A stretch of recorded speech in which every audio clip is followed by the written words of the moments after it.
Warning, the podcast which you're about to listen to may cause side-splitting laughter. Listening discretion is advised. What? Shut up and be quiet.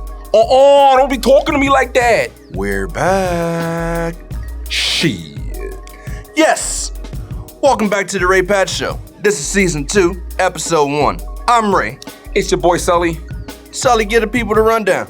You already know what it is. It's the headlines. We're going to tell you what's what and who's who.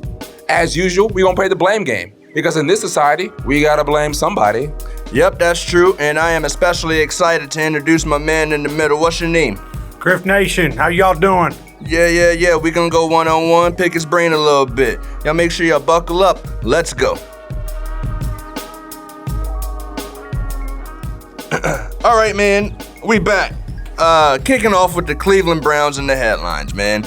Delaney Walker had some interesting words. I don't know if you guys heard it or not, but he said in the famous words of Denny Green, they are who we thought they were. All offseason, we've been hearing about paper champions. They came out and they got punched in the mouth. Baker Mayfield looked really pedestrian. Sully, what the hell is going on in Cleveland? I mean, I think it's going to take some time. You know, if you look at any team that kind of came together, any kind of quasi-super team paper champion, it didn't pop off without a hitch right off the bat. And you look at, the first year Miami had LeBron, D-Wade, and Chris Bosh link up. They didn't win the championship their first year. They came back the next year and they started punching people in the mouth. So, man, you're going to take a few hits on the road to greatness. I think if you start getting, week 3 and 4 and it's still looking the same way, then yeah, you can hit the panic button. But right now, week 1, I think it's just it's going to come together. I really think it'll come together. Of course, you got Baker Mayfield back there. Mm-hmm. You got 2 of the best receivers in the league. You got Jarvis Landry on one side, Odell Beckham Jr. on the other side. You have a decent running back with Nick Chubbs. You have an awesome defense. You got Denzel Ward hiding up the backfield. You got Myles Garrett, on the line. So Cleveland has all the pieces there to make a decent run in the AFC conference. But I think it's kind of get your feet wet, rip the scabs off and hit the ground running. Can a receiver be known as one of the best in the league when he's most known for catching 5-yard hitches?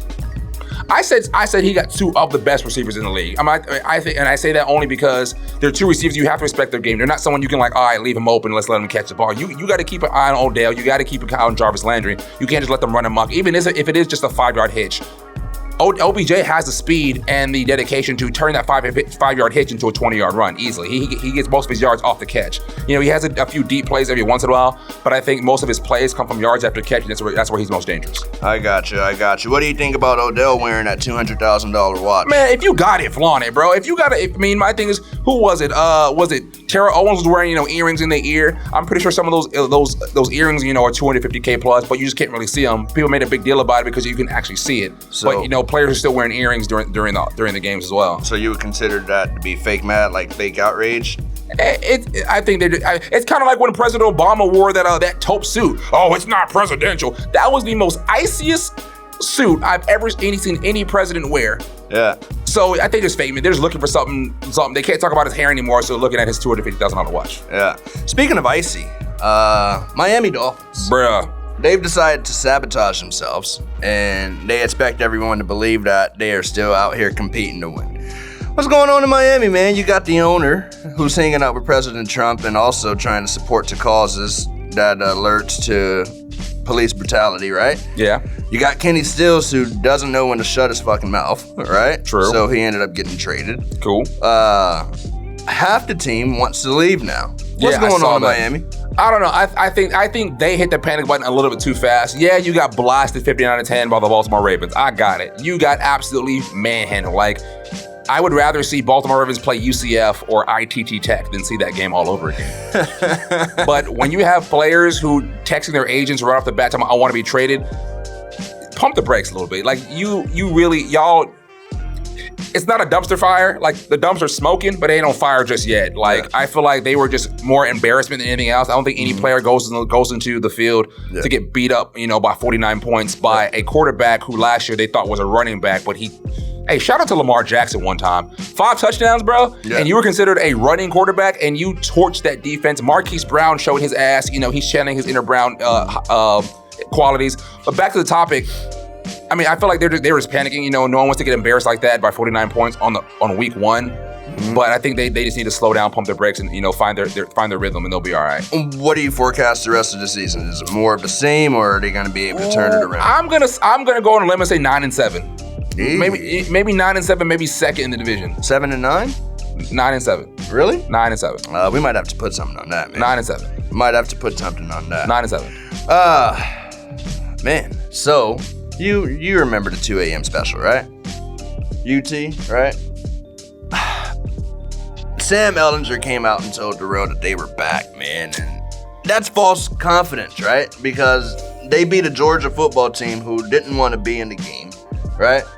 And then they got hyped. And then last week, what happened? I mean, okay, they lost to LSU. Punch in the mouth? No, not even punching the mouth. How many opportunities do they have down in the red zone? Oh, for sure. And could not convert. So I don't think it's punch in the mouth. I think it's just missed punches. Punch in the mouth was, who was it? Miami got punched in the mouth. Miami got kicked in the mouth. Carolina, that's it. We'll get to that later. Miami got punched in the mouth. Miami got kicked in the mouth. Miami got choked out, submitted, and, got walked over. Mm-hmm. Miami got curb stomps, American History X style. Mm-hmm. UT, that was missed punches. They had the chance to put them away, and they just could not land the knockout blow. Okay. I think number one, Carlson, was, you go back to that play where old dude dropped the ball in the end zone. Mm-hmm. You had 7 points to that game. You're in overdue. You got a tie game because the world was 45-38. Mm-hmm. So that wasn't a punch in the mouth. That was, we had you on the ropes and we could not deliver that knockout blow to put you away. Because my thing is this: UT beats LSU, it shakes up the entire playoff race. Because now you prove that, okay, maybe UT is back. This will be a whole different conversation. But what are they back to, right? I looked up the stats. College football's been going 150 years. They have 4 national championships out of 150 years. So to me, that screams average at best with a few standout seasons, i.e. Vince Young, i.e. Cedric Benson, right? Yeah. What are they back to? I mean, I think they're out of mediocrity. Because I think, the last couple years of Mac Brown, he's going 7-6, 6-6, barely. There's even one season where he missed the bowl season altogether. Yeah. But I think they're back out of mediocrity. They're not quite to the pinnacle of greatness where they once was, or, that UT alumni and UT donors want to see. Mm-hmm. But they're not going to the I suck really bad bowl. They're going to like the New Year's Eve 6 bowl. They're getting like big bowl games. So they're not back to where they really are, but they're out of mediocrity. If that makes sense. Next on the list, man, come on, baby, don't you want to go? Talking about Sweet Home Chicago. What's going on with the Bears, man? I think they thought the easy route would be to blame the kicker. Turns out they might have a terrible quarterback. Is that too early, or what's going on there? I personally think Matt Trubisky, is that his name? Trubisky, right? Am I saying that right? Trubisky, yeah. Trubisky. I think he was kind of hyped up, overrated, just a little bit. I think he has the good fundamentals, the good character build of an archetype quarterback. He's 6'2", 6'3" ish, maybe 200 plus pounds. So you have the archetype of what you want in a quarterback, but I feel like he still needs maybe some more development.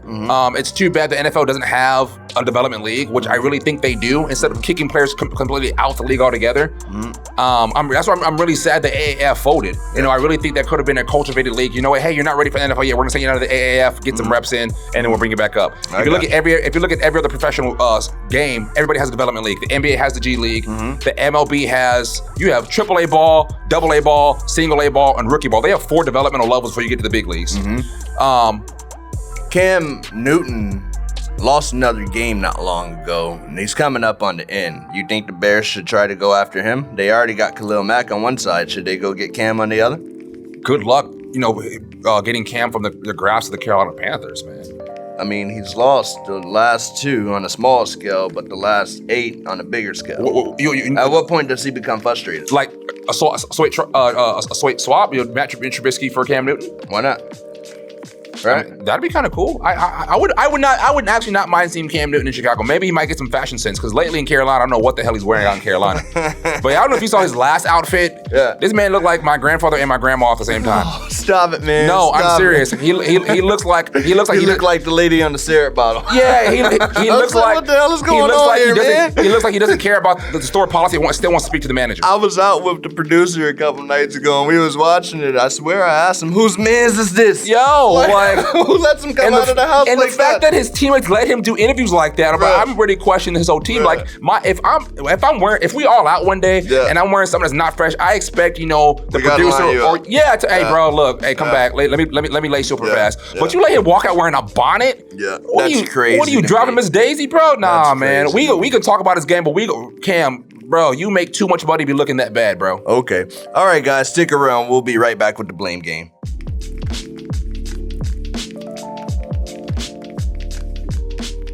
This segment is brought to you by Hypocritically Acclaimed. Make sure you check in with them on all social media at hypocriticallyacclaimed.com or Hypocritically Acclaimed on Facebook as well as Instagram. Again, Hypocritically Acclaimed, where they cover the news, media, sports, and don't forget about the culture. Sully, Talk to me. who's to blame? I didn't hear you. What'd you say? Who's to blame? Ray Pat, I can't hear you. What'd you say? Sully, did you hear me? I said, who's to blame? We about to find out now, aren't we? The Antonio Brown shit show. Who's to blame? Antonio Brown. He's the orchestrator of the shit show. He's the conductor. He's the executive producer. He's the director. He is the shit show. Yeah? Yes. Yeah. Everything that Antonio Brown's experienced is his fault. Yeah. Everything. I agree with that, but I also look further. That I think that's just the surface, right? His agent is Drew Rosenhaus, right? And if you know anything about Drew Rosenhaus, he always gets the problem childs. I don't think he has a soul, to be honest with you, right? If he can make a buck, then he'll make a buck. If you gotta look bad so he can get that buck, look bad so he can get it, right? I think he's getting bad management. So not only do I blame him, also I couple that with Antonio Brown. Remember Jay-Z came out, rich nigga, poor nigga, you still nigga? Yeah. Right? Yeah. Antonio Brown is definitely not giving anybody a proper chance because it's like, okay, you got all this money, but what are you doing, right? He's ruining it for somebody else. I don't get it, right? Like, so in my opinion, I'm putting the blame on Antonio as well as Drew Rosenhaus. Next one on the list. Lamar Jackson looks like the second coming of Jesus Christ. I don't know. He might be Jesus himself reincarnated, man. Not the second coming. Like Jesus never left, and he's on earth as Lamar Jackson. Who's to blame for his success? I think Lamar Jackson got hungry. I think he really kind of, the critics and the negative reviews kind of left like a bad taste in his mouth, for lack of a better term. And he's like, all right, cool, watch this. I'm going to show you I can be a quarterback. Yeah. I'm not just a runner. You're not going to make me play receiver. I'm not going to be your punt returner. I'm going to be the quarterback. Yeah. And like I said, granted, it came at the Miami Dolphins' expense, but he showed up and showed out. Yeah. He actually has a legitimate receiver with Marquise Brown, and they look like they've been playing since backyard. They look like they've been playing since Pee Wee football days because the passes were on point. They weren't too far ahead. Marquise Brown, who is a speedster, he has to slow down for some of his passes to catch them, but they were like right in stride. He said maybe slow down a little bit, but enough, not too much where he can't pick up speed again and take off downfield. Yeah. So they looked really good. So I'm really, really, really interested to see how Baltimore does this year. Like if Lamar Jackson can play, maybe not throw 5 touchdown passes every single game. Maybe put up 2 or 3, every single game. I think you would have a strong case for league MVP. Granted, you're still going against Patrick Mahomes and the GOAT and Tom Brady, but I think if Lamar Jackson can put up these kind of numbers, he will have a strong consideration for league MVP. I agree with you, man. I think the critics are to blame for his success, man. It's like the more shit you talk about somebody, right? The better it makes them. The more you back me into a corner, the more I have to prove myself. You have right? to. It's like backing a wild animal into a corner. It's always funny. My grandma used to say this saying. It's you never know how strong you are until being strong is the only option you have left. Right. And for him, it's make it or break it. You either you put up or you get put out. And Lamar Jackson's like, I'm not going home. I made it too far. I'm gonna show y'all what's up. And I really think he did it this week. I got you. Recent development, man. We had the FIBA World Cup going on, in which the United States of America is placing 7th or below. Who's to blame for their lack of success? I think you have a lot of. I think the lack of experienced guys who didn't come back from maybe last FIBA team. A lot of players didn't want to, I don't want to do this anymore. I'm not about it. I'm gonna stay here or whatever case may have you. So now you have a bunch of overzealous players. You have Jason Tatum and Jalen Hill. No, the guy from Boston. You know what I'm talking about. Who? Jason Tatum and Jalen Brown. Jalen Brown. There we go. Something else. Yes, you have a bunch of guys. Not saying they're veterans in NBA standards, but they're rookies to the world stage. Yeah. And so now you have players who we've never heard of, but you got players from other countries shutting down league MVPs. Of course, we saw Giannis get shut down by Brazil. Yeah. And people were like, he came over here, balls out, league MVP, but then you have some guy who's 40 years old shutting him down, makes him only put up 13 points. Yeah. It really begs to differ. Okay, are we really the best at basketball? I think we are the best at basketball, but I definitely think the rest of the world is right there on the equal playing surface. I concur. Like some of the big men that are out here, right? Gasol just won a championship with the Toronto Raptors. Now he has a chance to pair that with a World Cup with Spain, right? You got the Greek Freak, right, who won the MVP in the NBA, but now he's out here balling for Greece as well. Yeah, they lost, but the point I'm making is that talent is everywhere now. Before, it was just, if you want to play basketball, You go to the NBA. right? Yeah. Like, that's it. But that's not the end-all be-all anymore. You know what I mean? So I think the rest of the road catching up, and then also the superstars not playing. So how do you see them doing in the Olympics next year? Man, if they don't get their shit together, we may not even get the bronze. We may get like the toilet bowl. We may be the equivalent to the I suck on the world stage cup or bowl or something, bro. Like, they need to get together, figure out what's what. And I think some of these veteran players need to come back. All right, cool, you need some leadership there because you already have a bunch of first-time players there, so it looks really bad. Now, we covered it earlier, but I want to know who you really think to blame for what's going on in Carolina. Cam Newton has lost his last 8 games. He's off to 0-2 this year, but again, he's lost his last 8. Who's to blame for that, man? Is it Cam? Is it Ron Rivera? Lack of a good offensive scheme? What's going on? Not even that.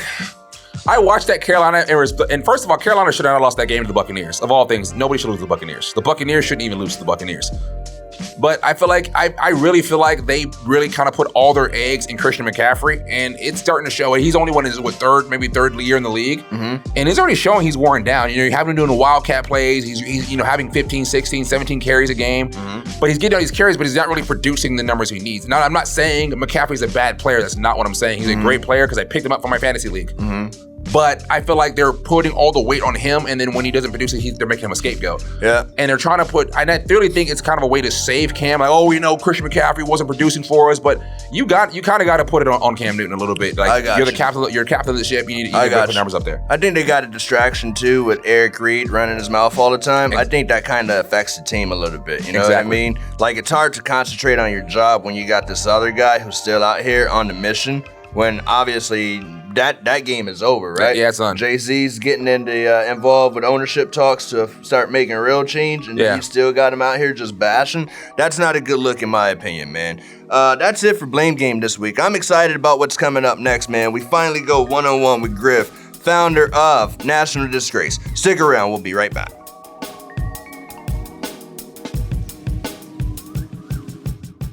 Welcome right on back to the Ray Patt Show, man. I know you guys see the gear, these fresh hats, the hat I'm rocking, the hat Sully's rocking. See the brand up top, National Disgrace, man. I am excited. Again, we've been trying to link for a long time. We finally here. It's time to go one-on-one with Griff. Griff. What's up, y'all? Appreciate you guys having me out here. Definitely been trying to get this together for the better part of a couple months, and I'm hyped to be here. Thank you guys very much for having me. Oh, we're happy to have you, man. We're definitely happy to have you. Absolutely. First thing I want to know, man, is tell us about your company, man. What inspired you? What do you offer? Give us a rundown. So National Disgrace is the company, and it's all about hats right now, man. I'm just always been a hat head. I've kind of always had the next level of hats, and somewhere in the mix, I decided I wanted to start making hats.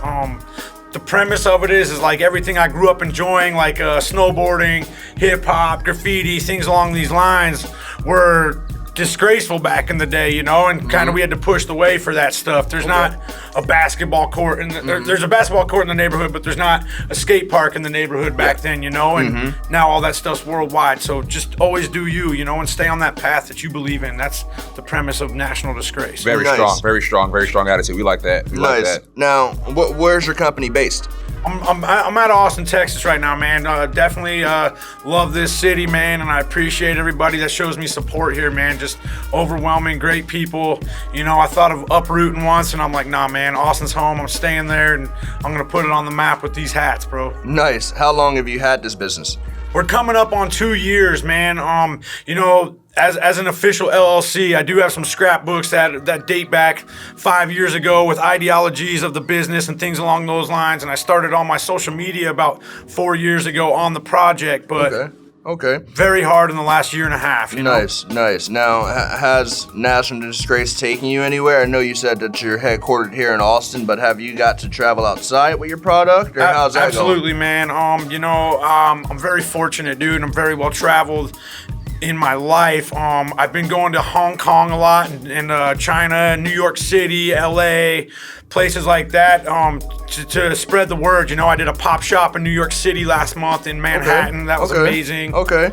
Manhattan, so you said the pop shop, that's like the little bodegas they got on the side of the street and everything? No, pop shop is like, you know, I rented out this retail space and it was just a room, and I had to go in there I flew in from here, and I had to maintain the whole space myself, put up art, put my hats out, and just run a shop, man. Had some music, had some dudes come out and perform in the shop. Had a little BMX bike crew that I know out of Brooklyn, some younger dudes. They came through, represented. Okay, yeah, nice. It was a good time. Nice. So you said that part of your inspiration was growing up, you would find the basketball courts and the football field, but you wouldn't find the skate park.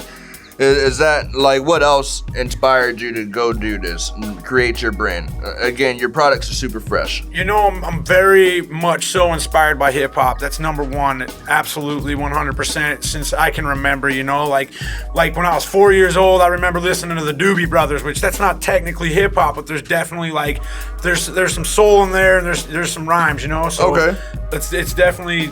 Okay. Hip hop's probably number one influence for me, man. I got you. Now, the producer has laced me, man. I hear you from Colorado. I'm from Kansas City, right? Kansas City Chiefs. Got love for Kansas City, Missouri. Maybe not the Chiefs, but I got love for Kansas City, Missouri. You must be a Bronco fan. Absolutely. Okay, so absolutely. You I'm go loyal, back to bro. the Loyal, Neil baby. Smith, John Elway, Steve Absolutely, bro. Absolutely, man. All that. Cool. Who else are some of your favorite teams or athletes from Colorado? Man, I'd say Shannon Sharp is definitely one of my all-time favorite Broncos. Okay. Von Miller, like that dude, mad respect for him, man. Like, you know, just kind of the path he picked, you know, where he was having a rough time at first, and he's like, yo, I'm going to get this right, and he's number one, you know, and I've had a path like that too, where I struggled a little and had to come correct, you know, so a lot of love for that dude. Nice. Sully, go ahead and hop on in here, man. What questions you got for Griff? So you mentioned, like I said, you loved extreme sports. So did you watch like the X Games growing up? Did you watch ESPN? Like, did you just realize that you weren't like the other kids ever because of watching football, watching basketball? You're like, no, I'm gonna go watch, you know, BMX dirt. Was that kind of thing for you? Or absolutely. You know, I actually I still got like the VHS tape, so that that's awesome. I dubbed back in the day, and then later in life through some projects, I actually ended up working with X Games for about 7 years. On some like projects there. That was amazing, you know, a lot of time in LA, a lot of time I did 1 year of work in Austin on X Games as well when they were here. So how you get involved in that? You know, I did some work with the crew back in the day that was all like art and skateboard and music based, and we got offered a position through Ford Motor Company for their interactive booth, and we worked with them, and it was an amazing dream come true, full circle. Nice. So I'm assuming you were front and center, you know, all out when they were here in Austin. They were hosted like 3 or 4 years in a row. They came to Austin, so I'm assuming you were there, front and center. Absolutely, man. I did about 5 years in LA, and then the 1 year in Austin, the first year in Austin, and then Ford didn't sponsor X Games anymore after that, so I kind of lost my plug with that, but I still had the plug for sure. Oh, for sure. Nice. So now, you know, we here in the room, the producer, Ray, Pat, myself, we hear you're a hip hop head. Like, you love hip hop. We were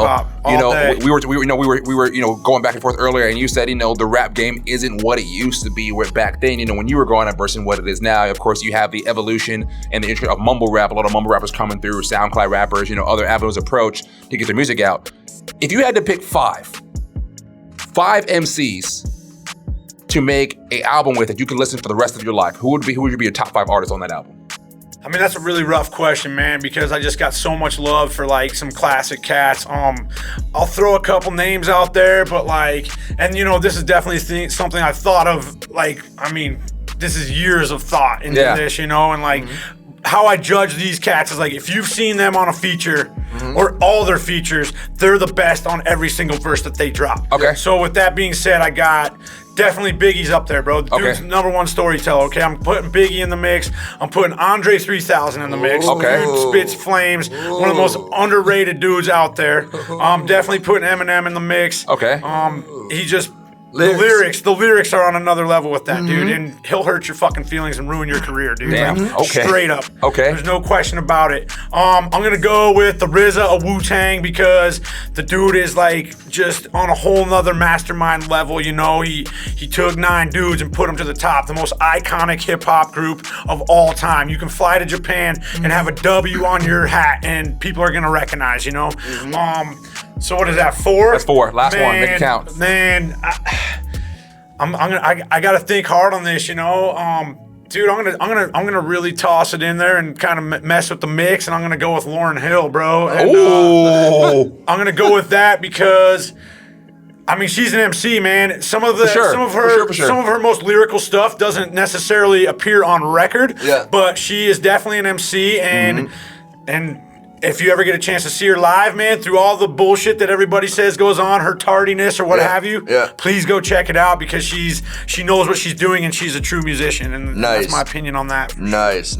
Man, that's a hell of a list. I can't front you. I was slightly surprised you said Andre 3K because I tell everybody, like, if you want a story told, you definitely listen to Andre 3K. That's a hell of a list, man. That's a hell of a list. Now back to National Disgrace, though. What's your biggest achievement so far?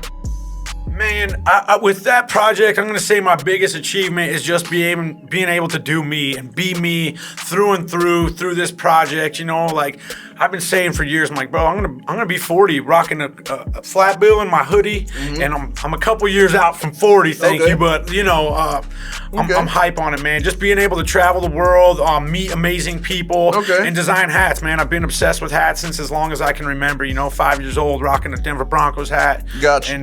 And that's kind of that. I got one question for you. Top of the dome. Here we go. You know, most people get dressed. Like me personally, when I get dressed, I put my shoes first. I'm assuming, do you kind of go from the top, bottom, and kind of meet in the middle, or do you pick your hat out first? Like, okay, I want to match it with this hat. It's shoes and hats. It's shoes and hats that like dictate the outfit for me now. And like, you know, I kind of chill on like a lot of just like plain now, like some blacks and grays, definitely a lot of camo, but it definitely, the shoes and the hat have to match fully, like no question about it. And the rest has to be just kind of like bland, you know? Nice, I got you. What's in store for the last quarter of this year as well as 2020? What's on the agenda, man? What can the people look forward to from National Disgrace and Griff? We at National Disgrace have a huge amount of new styles that we're going to be dropping through the rest of this year, and we're going to continue to just keep it as fresh as possible with all new hat styles.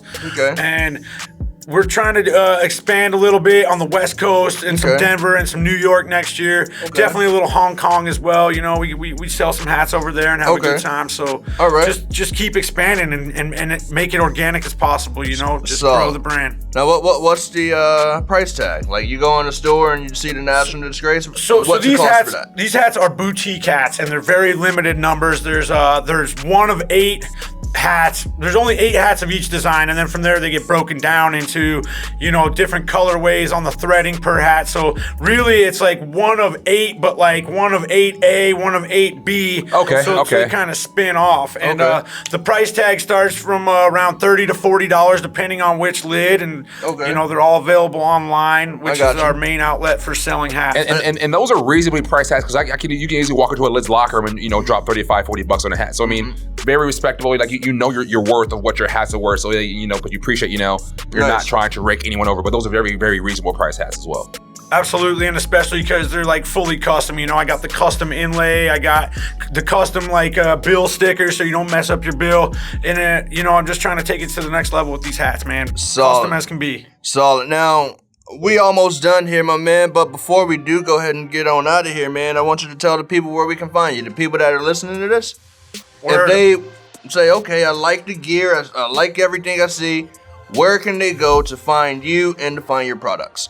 Definitely check us out on Instagram at national_disgrace. We're on the internet, nationaldisgrace.biz, and Facebook at National Disgrace. You should be able to find us on all those platforms. We love Instagram, so we hope to see you guys on there for sure. Sometimes I can't hear right, man, so tell the people one more time. That's at national_disgrace on Instagram and nationaldisgrace.biz on the internet. Check us out. Solid. Well, Griff, this has been fun, man. Once again, thank you for stopping by. We definitely appreciate you as well as your time, man. We know you could have been doing anything else, but you came out here to mess with the little Ray Patt show, man. We definitely appreciate that. That's one love out there. I appreciate you guys, man. I had a great time, and maybe we could do this again in a year when we're all wilding out a little harder, you know? Absolutely, man. Absolutely. If anything I can say, man, keep grinding, keep driving. However we can support you, let us know, man. Let us know. Sully, before we get on out of here, man, what do you have for the people? Man, it's been a really great show. Like I said, I'm really excited for season 2. We had some Griff in the building. He came through, showed some love with the hats. You know, be sure to follow him out on all social media platforms. But I'm really interested to see what season 2 has in store for us. Got you. As mentioned earlier, we did some fundraiser opportunities. So shout out to the Reverend Victor Patterson from Cherry Street Memorial. Out there outreaching in the community, man. He did the back to school teacher drive. A lot of people do it for the kids, but he actually did it for the teacher. You know, if you're a teacher, sometimes you got to go in your own pocket and come up with those things. So the things that he was able to do, I'm glad we were able to be a part of that. If you guys that are listening or watching this program have things that you have going on and need some donations, send it over to thehypocriticallyacclaimed@gmail.com. We'll check it out. Not gonna promise that we'll do it, but if we support the cause, then you can expect us to participate in whatever you're doing. Until next time, never forget the famous words of your parents. Do as I say, and not as I do. We'll see y'all next week.